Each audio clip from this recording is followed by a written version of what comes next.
Actually నిన్న సోమవారం. నిన్న అప్లోడ్ చేయాల్సిన వీడియో ఈరోజు అప్లోడ్ చేస్తున్నా. ఇంట్లో పూజ మొత్తం కంప్లీట్ అయిపోయిన తర్వాత బయట శివాలయంకి వెళ్ళినాం. ఈ టెంపుల్కి ఆల్రెడీ ఒకసారి వచ్చినాం, కానీ అప్పుడు దర్శనానికి వెళ్ళేంత లేకుండే, బాగా మంది ఉన్నారు.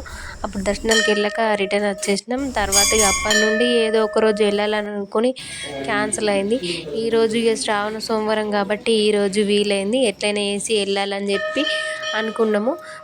అందరం పొద్దున్నే లేచి రెడీ అయిపోయి వెళ్ళినాం. ఇక దర్శనం అయిపోయిన తర్వాత ఇక పిల్లల్ని కూడా అక్కడి నుండి అటే స్కూల్కి కూడా డ్రాప్ చేయాలని ఇక పిల్లలకి స్కూల్ యూనిఫామ్ వేసుకొని తీసుకొచ్చిన. ఇక మళ్ళీ ఇంటికి వచ్చి డ్రెస్ చేంజ్ చేసుకొనేసరికి లేట్ అవుతుంది అని చెప్పి అట్లనే తీసుకొచ్చిన. ఆల్రెడీ స్కూల్ టైం కూడా అయింది, ఒక 10 minutes లేట్ అయిపోయింది. డోర్స్ క్లోజ్ చేసిరి. మా బావ లోపలికి వెళ్ళి డ్రాప్ చేసి వస్తానే వెళ్ళిండు. మీకు వాళ్ళని డ్రాప్ చేసి నేను రిటర్న్ అయినా. నన్ను డ్రాప్ చేసి మా బావ వెళ్ళిపోయిండు. వచ్చి టీ పెట్టుకొని నేను తాగేసిన. వాళ్ళు పాలు తాగి పిల్లలు వెళ్ళిపోయినారు.